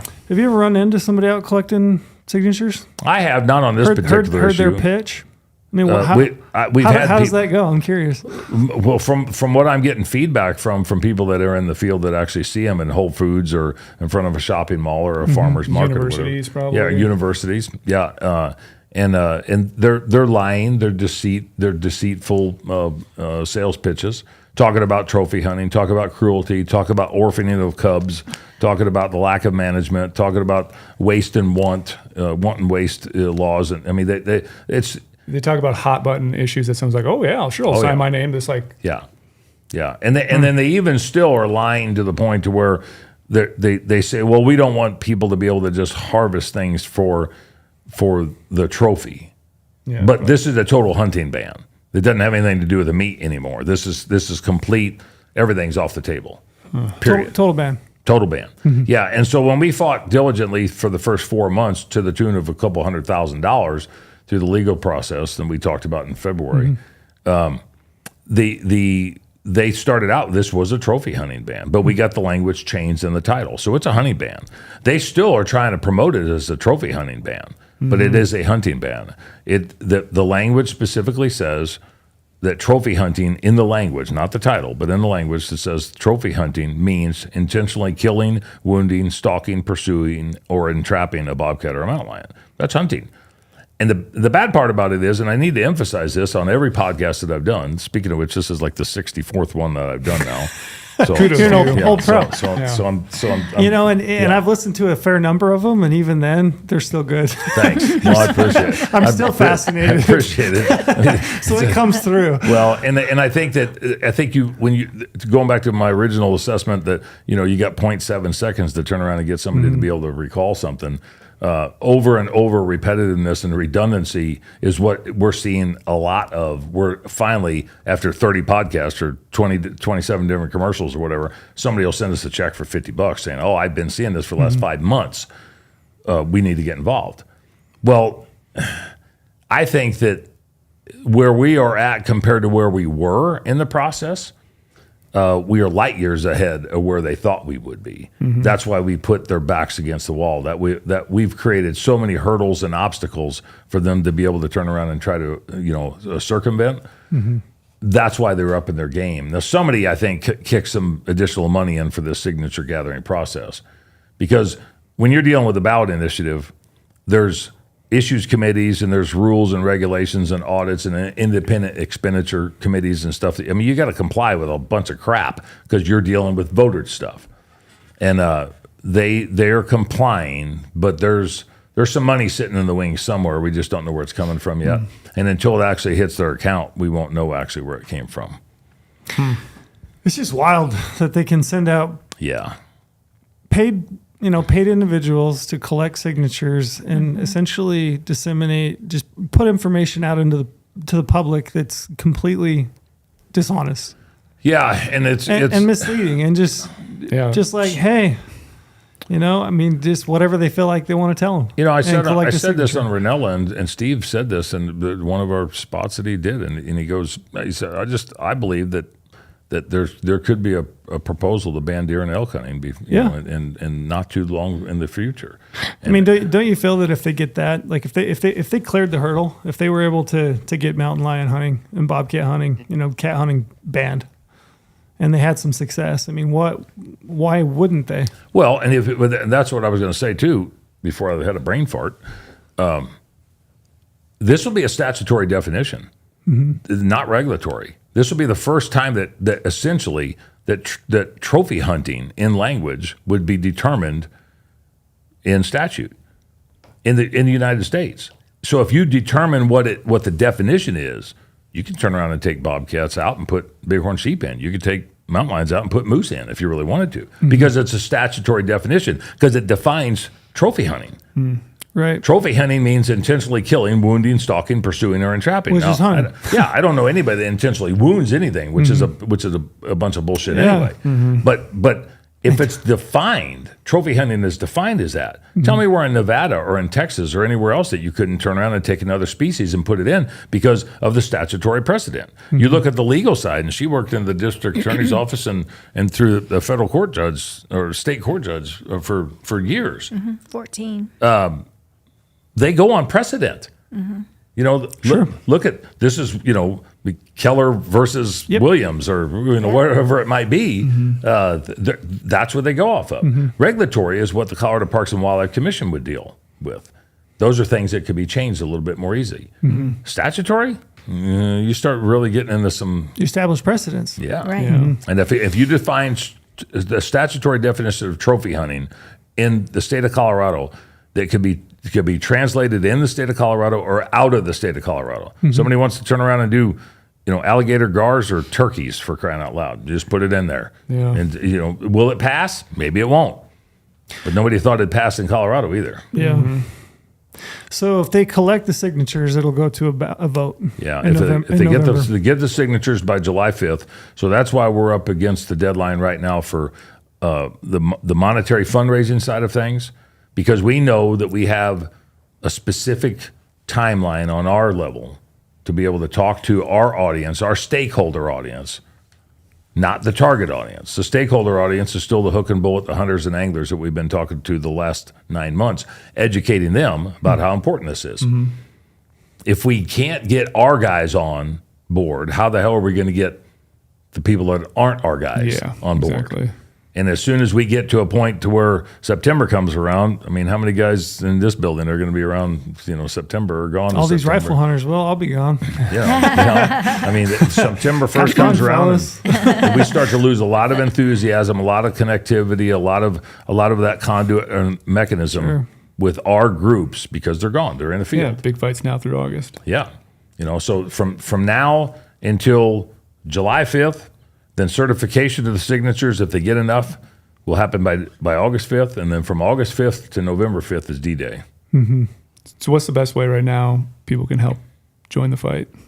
We got to get some funds. We've been doing really, really remarkable, and to everybody that's contributed at every single level, whether it's the industry, whether it's organizations, or whether it's individuals, hound hunting associations in other states, kids with lemonade stands, old men giving us handwritten cursive notes with a walker going up to the mailbox and somebody taking a selfie of them and saying, I'm putting my money order in. Mm-hmm.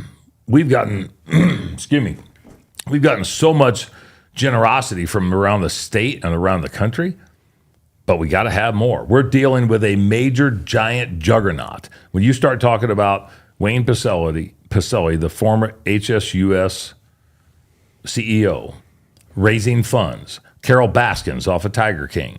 Carol Baskins? Oh yeah, she's in on top of this wholeheartedly. Mm-hmm. Yeah, there's. That's all you need to know. If you're listening to this and you're on the fence, Carol Baskins. Go back and watch. Tiger King. Exactly. And then tell me if you would like to put your money and vote towards that. Yeah. Unbelievable. So you look at the following that they've got. They realize that this is an opportunity for them, the way Colorado's makeup is legislatively, appointment-wise, gubernatorial-wise, first gentleman-wise, the animal extremist-wise. They realize that if they can capitalize off of this, that it'll set a precedent on multiple levels that they can be able to turn around and broaden their message and broaden their reach and be able to accomplish what they want. But they also realize that if they don't, and that we're successful, and we can turn around and turn this around, where do they go next? And how do they go there? Because we built a roadmap and a playbook. We've helped create the mechanism, the conduit. I didn't say we do it all on our own. We just help give the opportunity for that. And, I joke about the 64th podcast. I mean, we can't buy that sort of stuff. We've had articles in Field and Stream, Fur Fish and Game, Full Cry, Sports Afield, Rocky Mountain, or the Bugle magazine. Mm-hmm. There's been like 12, 13 different publications. See what Eastman's did? They turned around and did the belly band on 40,000 different magazines. Hunt and Fool turned around and did the same thing. The industry. The reason I'm saying this is because a lot of these groups and entities are in competition with each other business-wise, but they realize that this is the tipping point. Yeah. They see just what I was talking about.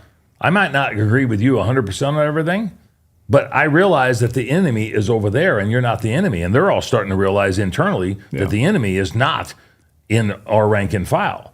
Our enemy is the opposition who wants you gone and them gone and everybody else gone. And that's the remarkable thing, to see the enthusiasm and the optimism coming out. Outdoor Edge, for instance, they're doing a commemorative knife that's to save the hunt. And they're trying to get all of their people, whether it was Shockies or Lee and Tiffany or everybody else, to promote the knife. All the money turns around and goes. I showed you the T-shirt. That guy came out of the woodwork. Yeah. And they're selling things on our behalf to generate money for this cause. Nobody's making any money off of it except for sending the money to what we're doing.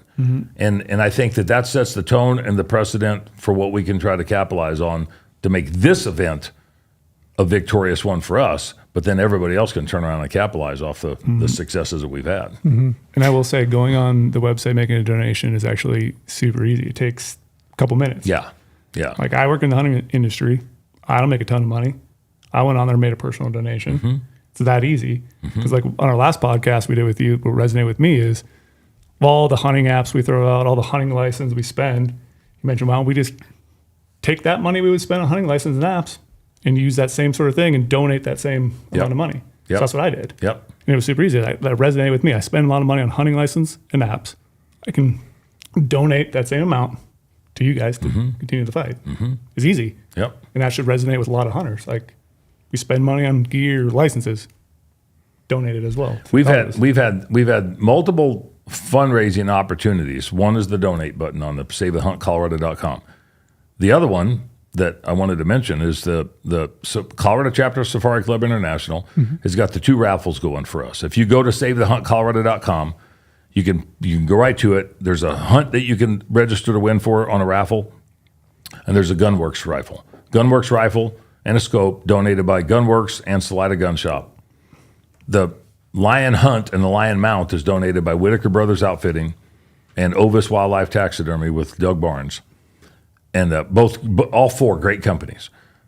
The opportunity for people to, if you don't want to donate, then you get a chance at 2 different raffles. You don't want to do that, then go to the shop page and buy a damn hat or a T-shirt or every single dollar that we're generating goes to this fight and this effort. And we need every single dollar that we can possibly get at this point in time. And that we've had a question, multiple questions. People said, well, if they don't get the signatures, what are you going to do? Then we go on the offense. We don't know what that is yet. Depends on if it's legislative or otherwise. We can't run a ballot initiative in Colorado next year because it's 2025, so we can only run a tax measure on the ballot. So if we wanted to run a ballot measure, I'm just throwing something out. The right to hunt and fish. Yeah. Right I was going there next. Yeah. But we can't do that until 26. Sure. But it takes you 2 years to be able to get to that process. But that doesn't mean that we're not going to have fights before us in the next 2 years, because this governor and the first gentleman are still there for the next 2 years as well. If they don't get the signatures, we are going on the offense. That means we still need additional funds. But we need everybody to understand that what GOHUNT has provided, what Meat Eaters provided, what Outdoor Edge has provided, what Eastman's have provided, what every single other organization on the planet that has contributed to this has provided, plus the thousands of individuals that have contributed, from $5 a week that are people putting stuff in to $5,000 at a whack. This is going to a mechanism and a playbook building process to say, this is what we did collectively as an industry and as a country to support the North American model of wildlife conservation and responsible wildlife management. We can't do it on our own. But if we're not here, we damn sure can't do it to help somebody else. Yep. And I think that you could see the generosity and the enthusiasm that is coming out of the community that has not happened at the level that we've seen it over the course of the last 9 months. They see there's an opportunity for a victory. If we need to be the tip of the spear, fine, we'll be the tip of the spear. We need to put our head in the noose, we'll put our head in the noose. But we're going to continue to do it until we're victorious, collectively and individually and organizationally and industry-wide. And if we can't do it at this level, show me how the hell you're going to do it in the next state or the next species or the next method to take. Yeah, and it's not going away. It's never going away. Yeah. But we can damn sure kick them back. Yep. Yeah. No, and I mean, just in the same way that they're trying to set a precedence, we can do the same thing on the opposite side. So their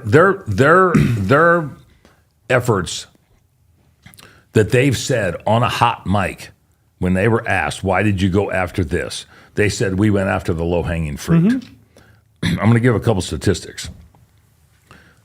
In Colorado, there's 2,500 and some odd mountain lion hunters last year with a 486 lion harvest, 19% success. I said this at the Rocky Mountain Bighorn Sheep Banquet on the 2nd of May. There's less mountain goat, bighorn sheep, and moose hunters combined than there is mountain lion hunters. And they said they wanted to go after the low-hanging fruit, mountain lion hunters. There's less bighorn sheep, mountain goat, and moose hunters.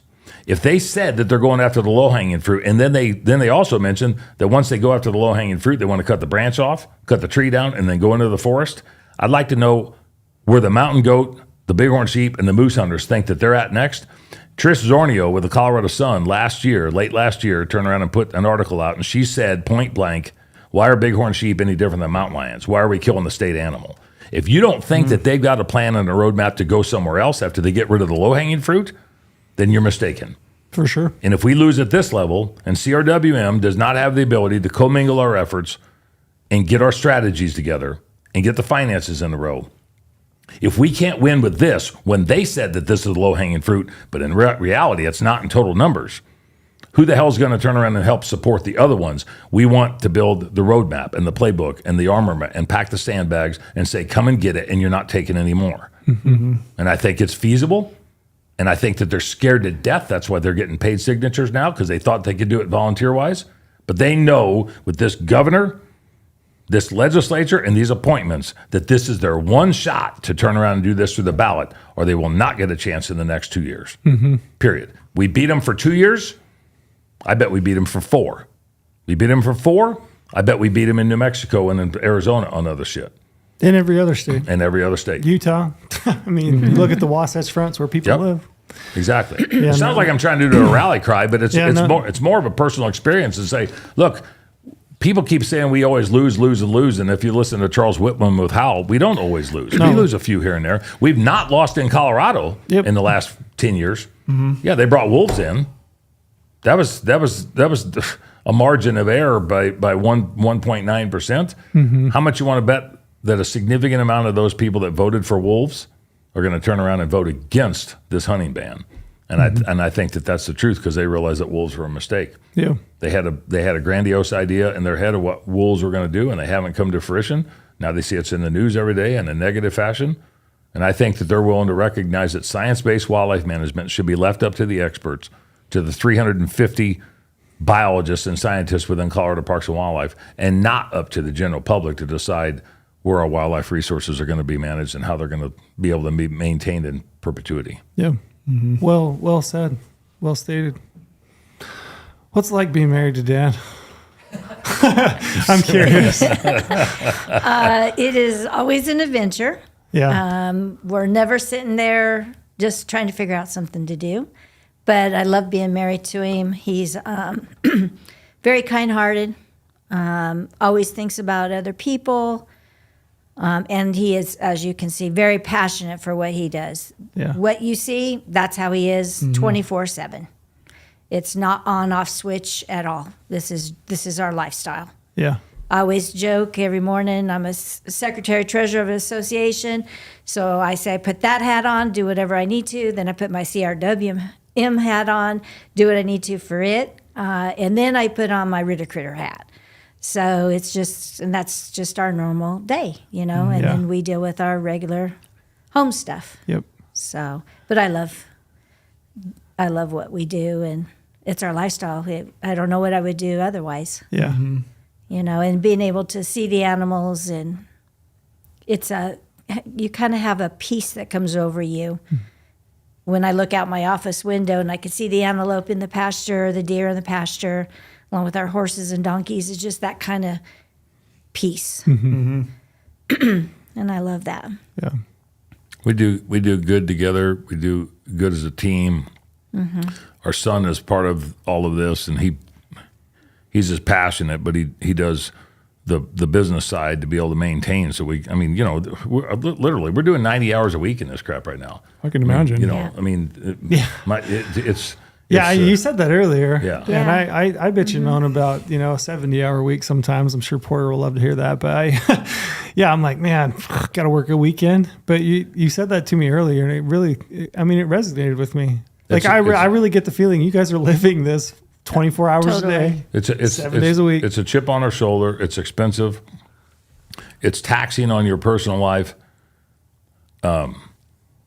I get frustrated when people that we're supporting and doing what we do for bitch or complain about I didn't get my tag, or sure. They're talking to Chris in there about the licenses went up by $30 or whatever the hell, and I'm thinking if that's all you got to gripe about, I care about making sure that you can continue to do what you do and that our friends can continue to do what they do. Mm-hmm. I strive to be able to turn around and do some of the stuff. I've been fortunate enough. I've traveled around the world at different levels. I am going to Africa this summer I booked a hunt during COVID, and I've contemplated on and off and on and off and on and off that I wasn't going to go. So I cut the trip down, and my son and Karen both said, just go. You got to get away. Yeah. And so the straw that broke the camel's back is the gal the PH that I'm going with, the firm. She said, we have internet service. So you're still working. So I can still, she said, you need to do a meeting. We'll put you at the BOMA and you'll turn around and do whatever you need to do it, however you need to do it. And so I'm going the 10th of July to the 20th of July, but it's right after the 5th. And I imagine I'm going to be sitting in the Atlanta airport and the Johannesburg airport and in Port Elizabeth, celebrating. Hopefully celebrating. And if not, then we're going to be strategizing. And that gives us another opportunity to figure out where we're going to go and how we're going to get there when we get back. Yeah. So I love the fact that you said if they don't get the signatures, which would be best case scenario, they don't get the signatures. And then, what's next? State right to hunt and fish. Yeah, we're going to kick some ass. I mean, I've already been talking to Mahoney on this, and we talked to, a lot of the partners in the American Wildlife Conservation Partnership. And we've got a similar group that we did in Colorado called the Colorado Wildlife Conservation Project. We will go on the offense. And what better way to do it is when you come off of the coattails of a victory. Yep. And we might have to run something legislatively. We might have to run something additional defense. But we're not going to sit on our laurels and wait to see what happens. A meeting I had yesterday with 35 different people on Zoom, and a couple of them were like, well, we're just sick and tired of being on the defensive all. Well, then help us win so we can go on the offense. Exactly. Because show me who's going on the offense at any single level. And it's not criticizing. It's just that the reason we don't is because we're typically defensive oriented. As a community. Yep. We wait to see who's going to kick us in the nuts, and then we decide. Then we're going to go buy a jockstrap and a cup. It's a little late at that point in time. I mean, I'm to the point where I think that we have the ability, we have the tools, the electronic technology that's been available to us that the industry has used to better the industry. We haven't utilized as the fight as much as what we possibly could, and I'm finding out that that's actually a pretty damn good tool to be able to arm your defense and offense at the same time. Yeah. And I think there's I give us not just a puncher's chance. I can say that we've won the first 4 rounds in the 15-round title bout through this initial stage, but we still have to turn around and fight the full 15 rounds or knock the hell out of them before they get to that point. Yep. Well, you're a good man, and you're a good woman for working as hard as you guys do. Appreciate it. I'm once again just genuinely thankful that there are people out. I couldn't do what you do. You're so well. I mean, you have the passion for it, but you also are so you're well spoken. You're the right person at the right time. Thanks. So Appreciate it. A hearty thank you from myself, and I'm sure everybody at GOHUNT works here, and anybody that would listen to our podcast. I mean, a genuine and hearty thank you for everything that you've done. Well, we appreciate it. We just need everybody's support and backing as much as what we possibly can. And the team that we built within our rank and files, I mean, the individuals that are volunteering their time from our board members and others. We got guys that are doing the social media side of things, the website side of things, helping run the organization, taking the brunt of emails and phone calls and stuff that I people want to talk to me, and I'm like, I can't. Yeah. It's not being rude. It's just like, that's out of my wheelhouse. I have to turn you over to somebody else. We have a very good team established. We've got a very good core bunch of individuals, and the people around that are starting to come together to where you're starting to see they want to help carry your message, and they want to extend the outreach, and they want to use your language and your tools. They don't want to do their tools. Historically, when I've done this so frequently over different small things, everybody wanted to say their own piece because they wanted to, appease their membership. Now they're like, what can we do to get your message to our membership? And I think that that's a valuable component of where we need to be down the road for everybody. Whether it's a sheep deal or a bow deal or a mountain lion deal or a turkey deal or whatever, we better figure out a way to talk the talk and walk the walk, as opposed to talk your talk and then watch him walk his walk. That's not a team effort. Yeah, together. Yeah, it's got to be together. And GOHUNT, all the other major organizations and entities that have stepped up and bellied up. You guys have saw us at different shows and things. All that stuff was the generosity was given to us. Because everybody sees the need for it. Yeah, rightly so. So we just appreciate but people need to not let off the gas pedal. They need to help They need to turn around and educate themselves, be informed about our issue, their issues, make sure they pay attention to their general assemblies and their commissions and who's making the decisions on their behalf that maybe they elected or didn't elect, or that maybe was appointed. And they need to get engaged and get involved in some capacity. And on a final note, I would say, people ask what can they do outside of sending money? Get engaged. If you would donate 5 to 10 hours a year, not to a banquet, not to a fundraiser, but to writing letters to the General Assembly or to the Commission, or go to testify or sign up virtually, 5 to 10 hours a year, and you did that times 14 million hunters and anglers across the country, we would be undeniably the most formidable bunch of conservation-minded individuals on the planet.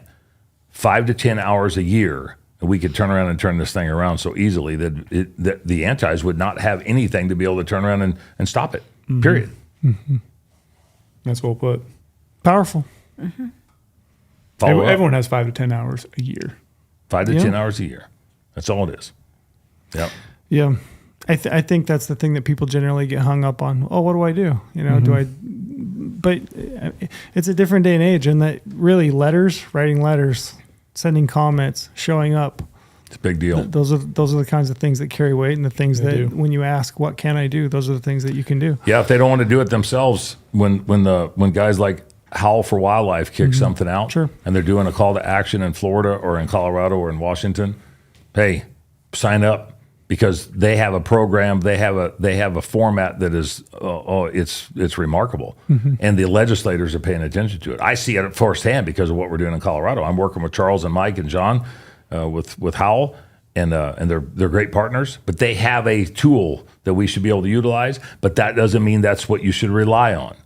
If you own a business in Salt Lake City, you should know who your legislator is, and you should let your legislator know who the hell you are, because they care about their constituents.